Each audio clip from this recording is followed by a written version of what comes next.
Hello everyone, मैं विक्रम कुमार आप सभी का अपने यूट्यूब चैनल स्कॉलर्स कॉन्सेप्ट के ऊपर स्वागत करता हूं। आज का लेक्चर हमारा इनहेरिटेंस बायोलॉजी यूनिट का 26 लेक्चर है और आज का हमारा टॉपिक रहेगा linkage and mapping in haploids. सबसे पहले हमें हैप्लॉइड्स के बारे में कुछ बेसिक चीजें पता होनी चाहिए, जैसे कि a number of single celled eukaryotes such as Chlamydomonas and Neurospora are haploid during the vegetative stage of their life. These organisms produce the reproductive cells that fuse during fertilization, forming a diploid zygote.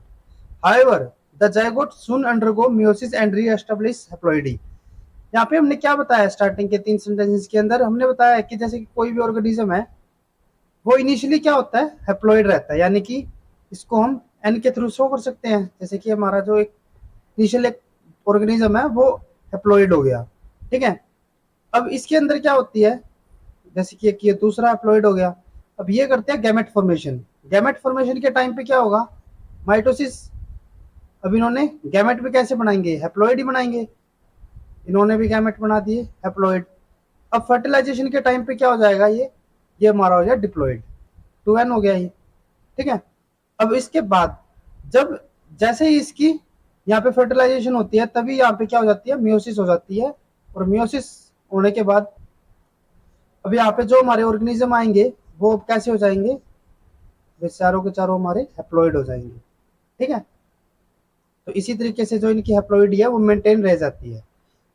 Next, even though the haploid cells that fuse during fertilization look identical and thus they are called isogametes, a chemical identity that distinguishes two different types exist on their surfaces. As a result, all strains are either positive or negative, and fertilization occur only between unlike cells. अब यहाँ पे बताया ये gamete formation के time पे जो ये इन्होंने गैमेट बनाए हैं, जैसे कि एक हमारा ये हो गया, एक दूसरा गैमेट हमारा ये हो जाता है, फर्स्ट एंड सेकंड। अब ये जो दिखने में होते हैं, जो इनकी स्ट्रक्चर रहती है वो एक दूसरे से सिमिलर रहती है, और क्योंकि ये दोनों सिमिलर स्ट्रक्चर होते हैं तो इसीलिए हम इनको क्या का नाम दे देते हैं, आइसोगैमेट्स, ठीक है। क्योंकि ये दिखने में सिमिलर है तो इसलिए आइसो का मतलब सिमिलर, यानी गैमेट्स, ये दोनों के दोनों सिमिलर गैमेट्स हो गए। लेकिन ये सिर्फ दिखने में आइडेंटिकल होते हैं, अगर हम इनके केमिकल स्ट्रक्चर के ऊपर बात करें तो ये दोनों अलग अलग नेचर के होते हैं। जैसे कि एक अगर हमारा पॉजिटिव नेचर का होता है तो दूसरा जो टाइप होता है वो नेगेटिव टाइप रहता है, और जो फर्टिलाइजेशन होनी है वो डिसिमिलर गैमेट्स के बीच में ही होगी। यूं नहीं है कि दोनों के दोनों अगर पॉजिटिव है तो उनके बीच में फर्टिलाइजेशन हो गया, फिर दोनों के दोनों नेगेटिव हमारे तो भी उनके बीच में फर्टिलाइजेशन हो, ऐसा नहीं होता। अगर वे दोनों के दोनों डिसिमिलर होते हैं तभी उनके बीच में फर्टिलाइजेशन पॉसिबल रहती है। देन उसके बाद after fertilisation in neurospora meiosis occur in a sac-like structure called as ascus, which contain initial set of haploid product called as tetrad, which is retained. अब जैसे कि हमने यहाँ पे बताया कि जो फर्टिलाइजेशन के बाद डिप्लॉइड स्ट्रक्चर बनती है, होती है, प्रोडक्शन होगी, वो एक डिप्लॉइड ऑर्गेनिज्म की होती है। और ये जो डिप्लॉइड होगा ये मियोसिस प्रोसेस को शो करेगा, सेल डिवीजन करेगा, और सेल डिवीजन करने के बाद ये यहाँ पे एक एस्कस टाइप स्ट्रक्चर बनाते हैं, और उस एस्कस के अंदर हमारे 4 अलग अलग सेल्स रहेंगे, और ये कैसे होंगे, हमारे चारों के चारों हैप्लॉइड। और क्योंकि यहाँ पे ये 4 होते हैं तो इसीलिए हम इनको क्या नाम दे देते हैं, टेट्राड, ठीक है। फर्दर क्या होता है कि ये जो हमारे टेट्राड होते हैं, after meiosis each of the cell in the tetrad undergo mitosis to produce eight haploid structure called as ascospore. अब ये जो हमारी स्ट्रक्चर थी, हैप्लॉइड स्ट्रक्चर थी, ये चारों के चारों हमारे हैप्लॉइड थे, इसको हमने क्या नाम दिया था, टेट्राड। अब इस टेट्राड का वैसे अगर हम नाम देखते हैं तो ये हमारा होता है एस्कस। अब एस्कस के अंदर जो हमारे 4 हैप्लॉइड सेल्स रहते हैं ये हमारे करते हैं माइटोसिस। माइटोसिस में क्योंकि हमारे जो नंबर ऑफ क्रोमोसोम है वो हमारे सिमिलर रहते हैं, तो ये हर एक जो हमारे टेट्राड है, टेट्राड के जितने भी ये 4 सेल है ये हमारे क्या करेंगे, माइटोसिस शो करेंगे। तो हमारे टोटल कितने एस्कोस्पोर बन जाएंगे, इनको हम एक पर्टिकुलर को क्या नाम देंगे, एस्कोस्पोर। तो हमारे एक एस्कस के अंदर हमारे टोटल 8 एस्कोस्पोर बन जाते हैं, ठीक है।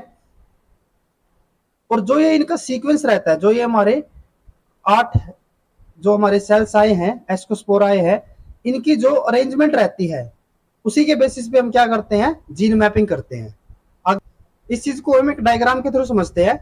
जैसे कि यहाँ पे हमें एक क्रोमोसोम दिखाया हुआ है जिसके ऊपर हमारे दोनों के दोनों ए अलील है, और एक हमारा दिया हुआ है जिसके ऊपर हमारे दोनों के दोनों वाइल्ड है।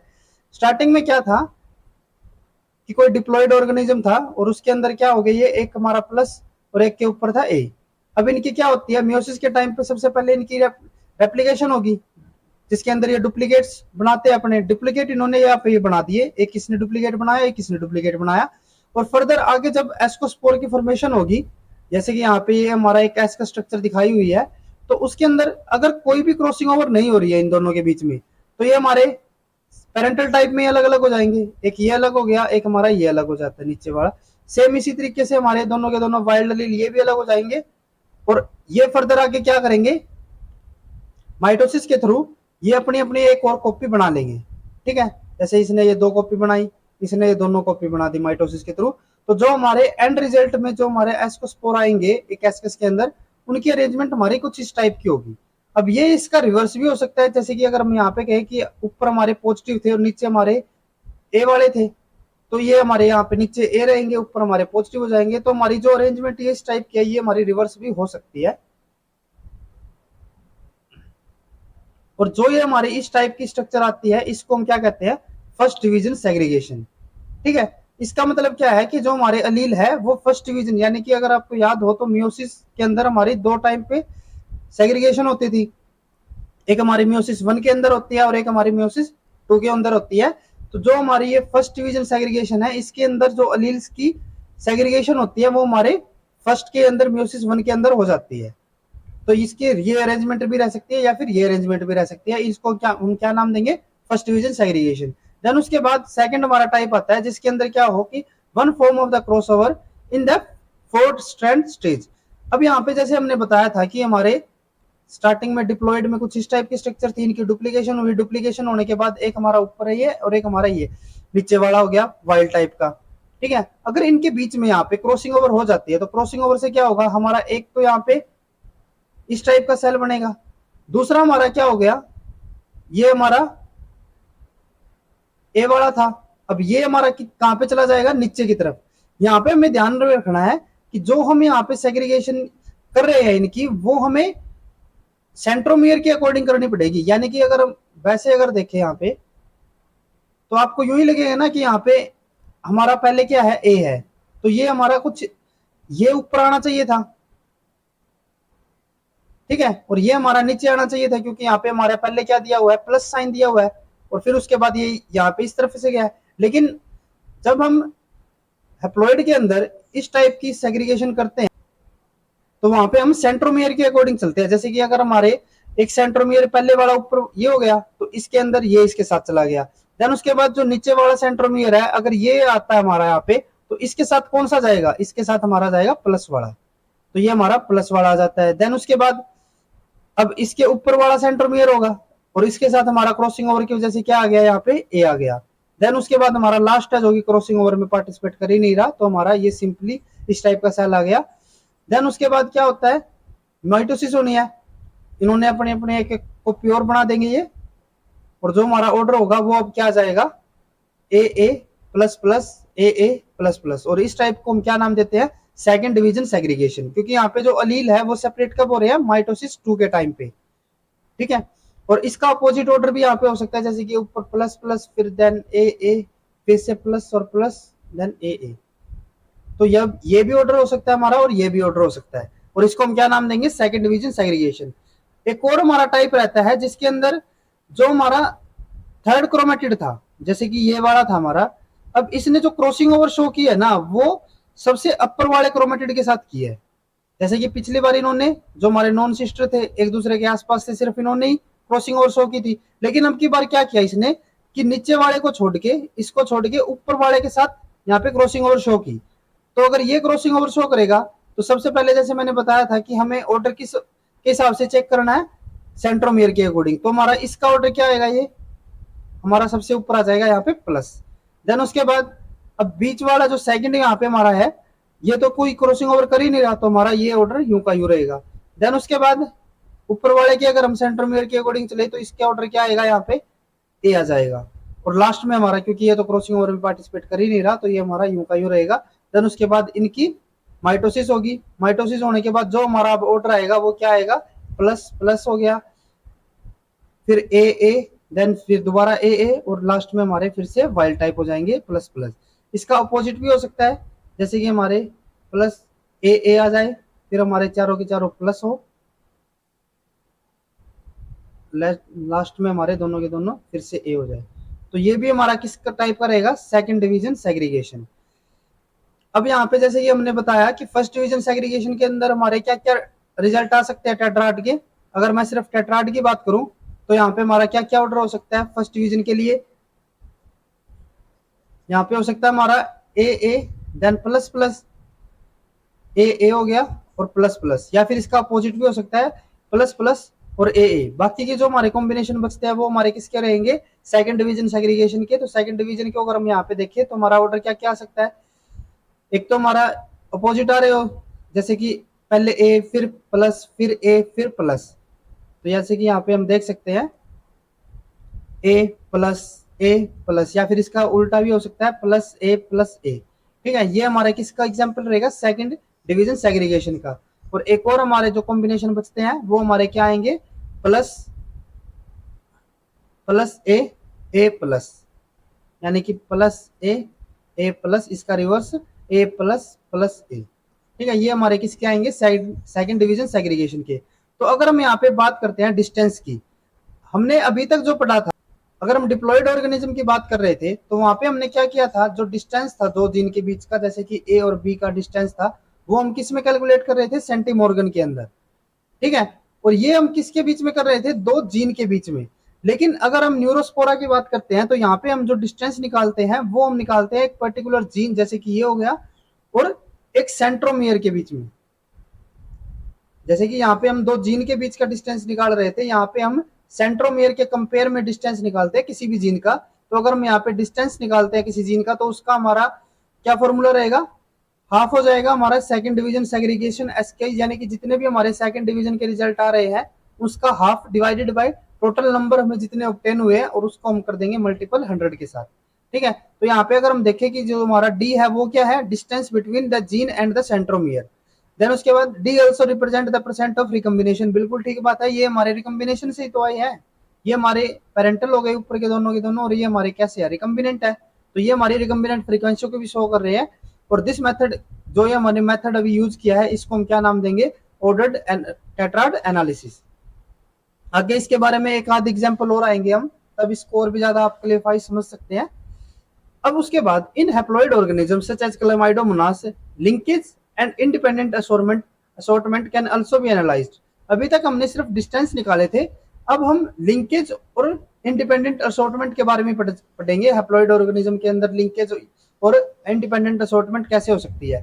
मैंने जैसे कि पहले भी आपको बताया था कि लिंकेज जो होगी वो हमारे दो जीन के बीच में होती है, जैसे कि एक ये हो गया, दूसरा हमारा जीन ये है। तो लिंकेज या फिर इंडिपेंडेंट असॉर्टमेंट के लिए हमें एटलीस्ट दो जीन तो यहाँ पे चाहिए। तो जैसे कि यहाँ पे दिखाया हुआ है कि अगर हमारे दोनों के दो जीन है और वो दोनों अलग अलग क्रोमोसोम के ऊपर प्रेजेंट है, जैसे कि एक हमारा ये हो गया और दूसरा हमारा दूसरे जीन की, एक हमारा ये क्रोमोसोम है, दूसरा हमारा ये क्रोमोसोम हो गया। अब क्योंकि ये डिप्लॉयड ऑर्गेनिज्म था तो एक हमारा ये सेट हो गया ऊपर वाला, और एक हमारा सेकंड, यानी कि हमारा डिप्लॉयड ऑर्गेनिज्म हो गए। अब यहाँ से हमारे क्या क्या पॉसिबिलिटी हो सकती है, तो हमारी पहली पॉसिबिलिटी यहाँ पे क्या हो सकती है कि ये जो हमारे ऊपर वाले हैं प्लस और प्लस, ये दोनों हमारे एक साथ चले जाए और ये वाले हमारे एक साथ चले जाए, तभी तो लिंकेज शो होगी ना। जैसे कि हमारे अगर ये दोनों के दोनों क्रोमोसोम है अलग अलग, और ये वाला जो हमारा जीन है ये हमारे इस जीन के साथ ही जा रहा है, जैसे कि ये दोनों एक साथ चले गए ना अब यहाँ पे, तो ये हमारी क्या होगी, लिंकेज होगी।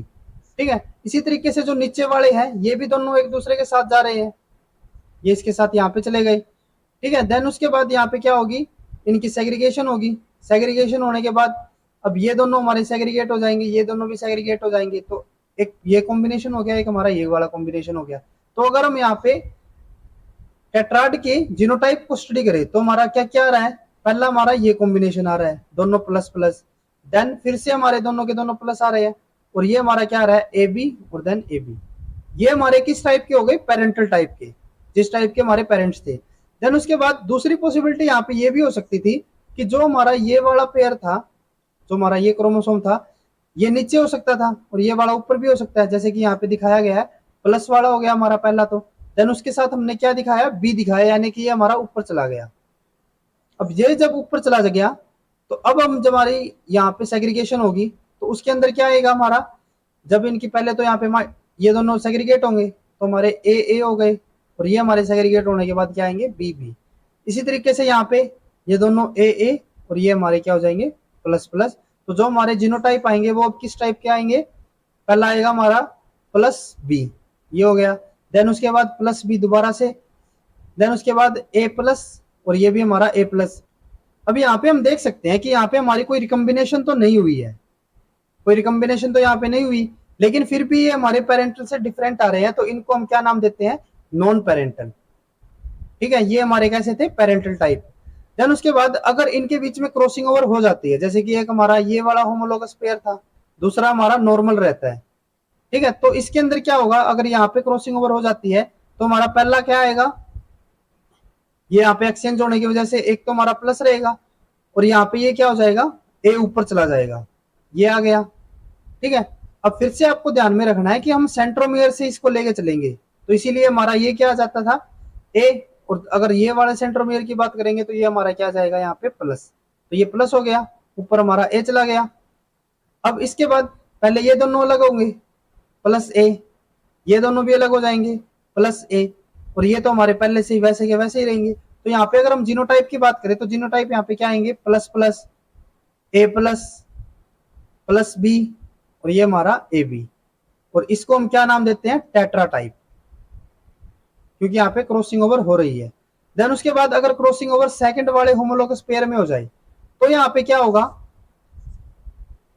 तो ये तो हमारे यूं के यूं रहेंगे, ये हो गए हमारे प्लस प्लस और ए, और इनके जो सेग्रीगेशन भी अगर हो रही है तो वो भी हमारी सिमिलर पहले वाली टाइप की हो रही है, प्लस प्लस और ए। लेकिन जो हमारे दूसरे होमोलोगस पेयर है, क्योंकि यहाँ पे रिकम्बिनेशन हो गया, तो पहले यहाँ पे क्या आएगा, प्लस, ये हो गया। अब यहाँ पे भी हम सेंट्रोमियर से काउंट करेंगे तो ये हमारा क्या आ जाएगा यहाँ पे बी। देन उसके बाद ये वाला सेंट्रोमियर, यहाँ पे हमारा क्या जाएगा प्लस, देन उसके बाद सिर्फ बी। तो हमारे ये जीनोटाइप अगर हम देख रहे हैं ये सेग्रीगेट हो जाते हैं, तो सेग्रीगेट होने के बाद जो जीनोटाइप आएंगे वो हमारे कैसे आएंगे, plus plus plus B A plus, और ये हमारा होगा ए बी, और ये भी हमारे किस टाइप के रहेंगे, टेट्रा टाइप के। तो हमारे तीन टाइप के मिल रहे हैं हमें, पहला पेरेंटल, नॉन पेरेंटल और टेट्रा टाइप। ये दोनों के दोनों हमारे किस टाइप के होंगे, टेट्रा टाइप के। अब हम बात करते हैं कि हमारे जो जीन है वो एक ही क्रोमोसोम के ऊपर प्रेजेंट है, जैसे कि एक क्रोमोसोम ये हो गया। अब ये यहाँ पे डिप्लॉयड ऑर्गेनिज्म था, डिप्लॉयड होने के बाद अगर इनके बीच में कोई भी क्रॉसिंग ओवर नहीं होती, जैसे कि नॉन क्रॉस ओवर है, तो इसमें क्या होंगे, ये सिंपली सेग्रीगेट हो जाएंगे यहाँ पे। ये सेग्रीगेट होने के बाद अब यहाँ पे हम जीनोटाइप अगर देखें टेट्राड का, तो टेट्राड का क्या जीनोटाइप आएगा यहाँ पे, ए प्लस ए बी, देन उसके बाद फिर से ए बी, और ये प्लस प्लस प्लस प्लस। तो ये हमारे किस टाइप के हो गए, पेरेंटल टाइप के। देन उसके बाद अगर क्रॉसिंग ओवर हो जाती है, अब क्रॉसिंग ओवर भी ना डिफरेंट टाइप की रहेगी, जैसे कि अगर हम बात करते हैं कि क्रॉसिंग ओवर हो रही है 4 स्ट्रैंड डबल एक्सचेंज, यानी कि चारों के चारों जो हमारे क्रोमेटिड है वो सभी के सभी क्रॉसिंग ओवर के अंदर इन्वॉल्व है। तो जैसे कि जो सबसे ऊपर वाला है वो सबसे नीचे वाले के साथ अगर क्रॉसिंग ओवर कर रहा है, तो यहाँ पे सबसे पहले हम इस सेंट्रोमियर से स्टार्ट करेंगे, तो ये हमारा यहाँ पे क्या कॉम्बिनेशन बनेगा, बी प्लस, यानी कि ये हो गया हमारा प्लस और बी हो गया। देन उसके बाद हम इस सेंट्रोमियर की बात करेंगे नीचे वाले की, तो ये हमारा क्या हो जाएगा, बी और प्लस, तो ये भी हमारा क्या हो गया, प्लस और बी। देन उसके बाद हम इस सेंट्रोमियर की बात करते हैं, तो ये हमारा क्या होगा, प्लस ए, यानी कि ए प्लस, और देन लास्ट भी हमारा क्या हो जाएगा, ए प्लस। तो हमारे जीनोटाइप क्या बनेंगे यहाँ पे, प्लस बी ए प्लस, और इसको हम क्या कहते हैं, नॉन पेरेंटल। जैसे कि हम पीछे भी देख सकते हैं, यहाँ पे हमारे क्या आए थे, प्लस बी ए प्लस, तो यहाँ पे हमारे क्या आ रहे हैं, प्लस बी ए प्लस, और इसको हम क्या नाम दे रहे हैं, नॉन पेरेंटल। देन उसके बाद सिंगल क्रॉसिंग ओवर हो रही है सिर्फ 2 क्रोमेटिड के बीच में, यहाँ पे कितनों के बीच में हुई थी, 4 क्रोमेटिड के बीच में। यहाँ पे हम कितने के बीच में करेंगे, नेक्स्ट जो हमारा होगा 3 क्रोमेटिड के बीच में, आगे देखते हैं हम इसको। यहाँ पे हमारे सिर्फ 2 क्रोमेटिड के बीच में क्रॉसिंग ओवर, जो नॉर्मल अभी तक हमने स्टडी की थी। तो अगर यहाँ पे पहला हमारा इसके बीच, क्योंकि ये तो क्रॉसिंग ओवर में इन्वॉल्व है ही नहीं, तो ये हमारा सिंपली ए बी रहेगा। देन ये वाला सेंट्रोमियर, तो ये हमारा क्या हो जाएगा, प्लस बी। देन ये वाला, तो ये हमारा क्या हो जाएगा, ए प्लस, और देन हमारा लास्ट प्लस प्लस। तो हमारा जीनोटाइप यहाँ पे क्या आ जाएगा, ए बी ए प्लस और ए, और इसको हम क्या नाम देते थे, टेट्रा टाइप। देन उसके बाद लास्ट हमारा आता है जिसके अंदर 3 स्ट्रैंड डबल एक्सचेंज, यानी कि डबल क्रॉसिंग ओवर के अंदर हमारे 3 स्ट्रैंड इन्वॉल्व हो रहे हैं। अब यहाँ पे क्या होगा, जो हमारे अपर 3 है, ऊपर के 3 जो क्रोमेटिड है, ये अगर इन्वॉल्व हो जाते हैं तो हमारे क्या क्या सीक्वेंस रहेंगे यहाँ पे। ये जो हमारा सबसे ऊपर वाला है, ये हमारा किसके साथ क्रॉसिंग ओवर शो कर रहा है, थर्ड वाले के साथ। तो यहाँ पे हमारा क्या सीक्वेंस बनेगा, पहले ये यहाँ पे बीच में आ गया और फिर ये वापस से किसके साथ चला जाता है, जो सेकंड स्ट्रैंड है ना उसके साथ, सेकंड क्रोमेटिड के साथ। तो यहाँ पे हमारा सीक्वेंस क्या बनेगा, ए बी, ये हो गया। देन उसके बाद सेकंड स्ट्रैंड की बात करते हैं तो ये हमारा क्या हो जाएगा, प्लस बी, ये हो गया। देन उसके बाद थर्ड स्ट्रैंड प्लस ए, यानी कि ए प्लस हो गया। देन लास्ट हमारा, ये तो क्रॉसिंग ओवर के अंदर इन्वॉल्व ही नहीं था, तो ये हमारा क्या हो जाता है, प्लस प्लस। तो अगर हम यहाँ पे जीनोटाइप देखें तो हमारे जीनोटाइप क्या आएंगे, A B plus B A plus, और ये हमारा क्या होगा, प्लस प्लस। तो ये दोनों हमारे किस टाइप के होंगे, टेट्रा टाइप के। देन उसके बाद अगर हम फॉर्मूले की बात करते हैं कि हम लिंकेज या फिर क्रॉसिंग ओवर को किस तरीके से कैलकुलेट करते हैं, तो अगर हमें एक्सचेंज फ्रीक्वेंसी निकालनी हो, और एक्सचेंज फ्रीक्वेंसी हमारी क्या कर रही है, दो जीन के बीच का डिस्टेंस भी कैलकुलेट कर रही है। तो अगर हम दो जीन के बीच का डिस्टेंस या फिर एक्सचेंज फ्रीक्वेंसी निकालते हैं तो वो उसका फॉर्मूला हमारा क्या रहेगा, नॉन पेरेंटल प्लस हाफ हमारे टेट्रा टाइप के divided by total number of tetrad multiply by 100। अब यहाँ पे मल्टीपल क्यों कर रहे हैं, क्योंकि हमें आंसर परसेंटेज में निकालना है। अब हम करते हैं इससे रिलेटेड हमारे कुछ क्वेश्चंस, जैसे कि यहाँ पे हमें दिया हुआ है, यहाँ पे हमें जीन टू सेंट्रोमियर के बारे में डिस्टेंस निकालना है। जैसे कि मैंने बताया था ना कि न्यूरोस्पोरा के अंदर हम डिस्टेंस किसके बीच में निकालते थे, ये हम निकालते थे जीन और सेंट्रोमियर के बीच में। तो उसका हमारा क्या फॉर्मूला था, फॉर्मूला था हमारा half second division segregate divided by total number of segregate multiply by 100। तो यहाँ पे हमें पहले क्या निकालने पड़ेंगे, हमारे जो डबल क्रॉसिंग ओवर से हमारे आए हैं।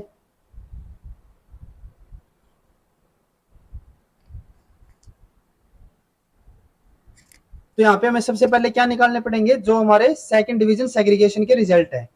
तो पहले अगर हम सीक्वेंस को देखें तो ये हमारा क्या आ रहा है, प्लस प्लस प्लस, और फिर हमारे चारों के चारों ए। सेकंड सीक्वेंस भी हमारा कुछ इसी टाइप का ही है, इसका रिवर्स है। तो अगर हम ऊपर वाले रिजल्ट को देखें, जैसे कि यहाँ पे, तो ये हमारा किस टाइप का था, ये दोनों थे हमारे पेरेंटल, जैसे कि हमने यहाँ पे भी बताया हुआ है। ये दोनों हमारे किस टाइप के आ रहे थे, पेरेंटल टाइप के। तो ये दोनों हमारे क्या रहेंगे, पेरेंटल। अगर हमारे ये दोनों पेरेंटल हो जाते हैं तो बाकी हमारे चारों के चारों, जैसे कि ये कॉम्बिनेशन हमारे सेकंड डिवीजन सेग्रीगेशन के थे, ये भी हमारे सेकंड डिवीजन के थे, और इस टाइप के भी हमारे सेकंड डिवीजन के थे। तो अगर हम यहाँ पे डिस्टेंस निकालना हो तो हमारा फॉर्मूला क्या था, half divided by second division segregation divided by total multiply by 100। तो यहाँ पे सेकंड डिवीजन के हमारे कितने रिजल्ट आ रहे हैं, 5 + 4 + 9 + 10, और इसको half divided by total 100 multiply by 100।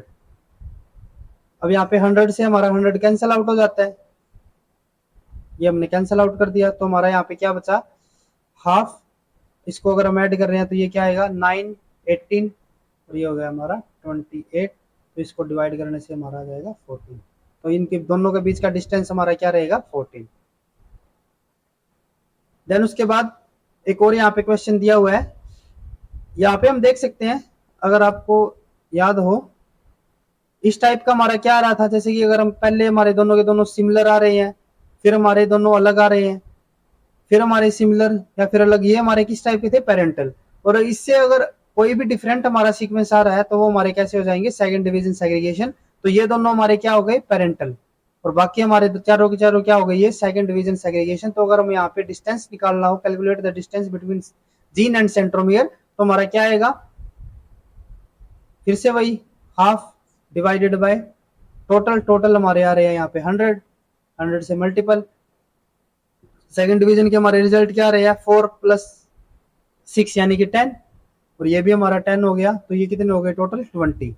तो 20, 100 से 100 कैंसिल, हाफ मल्टीप्लाई बाय 20, तो ये हमारा आंसर आ जाएगा 10। तो इनके बीच का डिस्टेंस हमारा क्या रहेगा, बी और सेंट्रोमियर के बीच का डिस्टेंस हमारा क्या आएगा 10 मैप यूनिट। देन उसके बाद नेक्स्ट ये हमारा क्वेश्चन दिया हुआ है, इसके अंदर भी एक टेबल दी हुई है और यहाँ पे हमें फिलिंग द ब्लैंक्स भरने हैं। पहला जो हमारा ए है उसमें में क्या आ रहा है, यहाँ पे the first two column are from the meiosis with the no crossover between locus D and. अभी हमने जैसे कि न्यूरोस्पोरा की बात की थी, तो न्यूरोस्पोरा के अंदर हमारी अगर क्रॉसिंग ओवर या फिर हम डिस्टेंस निकाल रहे थे, वो किसके लिए निकाल रहे थे, हम हमारे जीन के लिए और किसके साथ, सेंट्रोमियर के साथ, ठीक है, ना कि किसी दूसरे इसके कॉम्प्लीमेंट्री अलील के साथ। तो ये हमारा जो होगा, अगर क्रॉसिंग ओवर कैसे भी हो तो वो हमारे किसके साथ होगी, अलील की किसके साथ होगी, सेंट्रोमियर के साथ। तो हमारे ये वाला ऑप्शन और थर्ड ऑप्शन हमारा गलत है, ये हमारे दोनों ऑप्शन बचते हैं। देन उसके बाद the pattern for these two column, जो फर्स्ट और सेकंड की बात की गई है उसके लिए बताया कि रिप्रेजेंट द सेग्रीगेशन। अगर हम फर्स्ट वाले को देखें और सेकंड वाले को देखें तो ये हमारे किसके रिजल्ट थे, ये थे हमारे फर्स्ट डिवीजन सेग्रीगेशन के। तो ये हमारे किसके हो जाएंगे, फर्स्ट डिवीजन सेग्रीगेशन के। ये हमारा गलत हो जाएगा, तो हमारा ये वाला ऑप्शन बचता है, ये हमारा करेक्ट आएगा। अब हम यहाँ पे डिस्टेंस भी निकाल सकते हैं, the distance between the D and the centromere. अगर हम यहाँ पे डिस्टेंस देखें तो ये हमारे कैसे हो गए, फर्स्ट डिवीजन के, और बाकी हमारे कैसे होंगे अब, सेकंड डिवीजन के। तो इसके लिए हम क्या फॉर्मूला यूज करते थे, हाफ इंटू में सेकंड डिवीजन सेग्रीगेशन। अब सेकंड डिवीजन सेग्रीगेशन के हमारे कितने रिजल्ट आ रहे हैं, 14 प्लस 16 प्लस 17 प्लस 30, तो ये हमारे हो रहे हैं is equal to 60 divided by total हमारे कितने हैं 300 मल्टीप्लाई बाय 100, तो ये यहाँ पे कैंसिल, ये हमारा हो जाएगा 30 डिवाइडेड बाय 3, तो ये हमारा हो जाएगा 10, तो ये हमारा 10 आ जाएगा इसका। तो हमारा जो सेकंड ऑप्शन है वो यहाँ पे करेक्ट है। देन उसके बाद आज का हमारा लास्ट क्वेश्चन है ये, यहाँ पे एक सीक्वेंस दिया हुआ है, dominant dominant recessive recessive recessive recessive dominant dominant, ये हमें कोई सीक्वेंस दिया हुआ है और इसके लिए हमें ये बताना है कि मियोसिस हमारी कब हो रही है या फिर क्रॉसिंग ओवर हमारी कब हो रही है। अगर आप इसको देखो तो ये हमारी क्रॉसिंग ओवर किसके रिजल्ट है, ये है हमारे सेकंड डिवीजन सेग्रीगेशन। और सेकंड डिवीजन सेग्रीगेशन के लिए हमने बताया था कि ये क्या होते हैं, मियोसिस 2 के अंदर हमारे एलील की सेग्रीगेशन होती है। तो अगर हम स्टेटमेंट को देखें, crossing over between the centromere and the gene, बिल्कुल ठीक बात है, क्योंकि ये न्यूरोस्पोरा का केस है हमारा। तो न्यूरोस्पोरा के अंदर जो हमारी क्रॉसिंग ओवर होनी है वो किसके बीच में होगी, जीन और सेंट्रोमियर के बीच में। तो ये हमारी स्टेटमेंट ठीक है। देन उसके बाद segregation of allele capital A and recessive a in the meiosis 1, गलत है ये, क्योंकि हमारा किसका एग्जांपल है, सेकंड डिवीजन सेग्रीगेशन का। तो इसके अंदर जो सेग्रीगेशन होगी वो मियोसिस 2 के अंदर होगी, तो हमारा बी स्टेटमेंट गलत है, सी हमारी ठीक है। तो हमारे ए और सी यहाँ पे करेक्ट हो जाते हैं। देन उसके बाद स्टेटमेंट है assortment of allele capital A and recessive a. यहाँ पे हमें कोई ज्यादा डाटा असॉर्टमेंट के लिए दिया नहीं हुआ, जैसे कि हमें यहाँ पे ना ही तो इनके नंबर दिए हुए, लेकिन अगर हम वैसे देखें तो हमारी जो सेकंड डिवीजन सेग्रीगेशन थी तो वहां पे हमारी रिकम्बिनेशन हो रही थी, ठीक है। और रिकम्बिनेशन का मतलब क्या रहेगा कि वहां पे इंडिपेंडेंट असॉर्टमेंट भी होगी। तो यहाँ पे इंडिपेंडेंट असॉर्टमेंट, इस स्टेटमेंट को हम करेक्ट मान सकते हैं। तो अगर हम ऑप्शन के ऊपर जाएं तो यहाँ पे है ए फॉलोड बाय सी, बिल्कुल ठीक बात है। हमारा फर्स्ट स्टेटमेंट पहले क्या होगी, क्रॉसिंग ओवर होगी, देन उसके बाद क्या हो रही थी, हमारी सेग्रीगेशन हो रही थी। तो ये हमारी स्टेटमेंट करेक्ट है। दूसरी स्टेटमेंट गलत हो जाती है क्योंकि यहाँ पे बी स्टेटमेंट को भी दिया हुआ है। देन उसके बाद सी अलोन, अकेली सी हमारी ठीक नहीं है, उसके साथ हमारा ए भी होना चाहिए, क्योंकि यहाँ पे जो हमारे इवेंट के लिए बताया हुआ है statement A two that could have occurred during meiosis. तो यहाँ पे हमारे पहला क्रॉसिंग ओवर होगी, देन उसके बाद सेग्रीगेशन होगी। तो हमारा सी स्टेटमेंट भी, अगर इसके कंपेयर में देखें तो ये हमारा बिल्कुल अप्रोप्रिएट ऑप्शन है, तो हमारा फर्स्ट ऑप्शन करेक्ट होगा। तो ये हमारा बाय डिफॉल्ट गलत हो जाता है, और इसी तरीके से हमारा डी ऑप्शन भी गलत हो जाएगा। तो हमारा सही आंसर यहाँ पे क्या आएगा, A option, A followed by the C. आज के लेक्चर में बस इतना ही। नेक्स्ट लेक्चर के अंदर हम पॉपुलेशन जेनेटिक्स के बारे में पढ़ेंगे। अगर आज की हमारी वीडियो आपको यूजफुल लगी हो तो please like and share this video, और लाइफ साइंस से रिलेटेड इसी तरीके के कॉन्सेप्ट्स करने के लिए please subscribe to our YouTube channel Scholars Concepts. Thank you.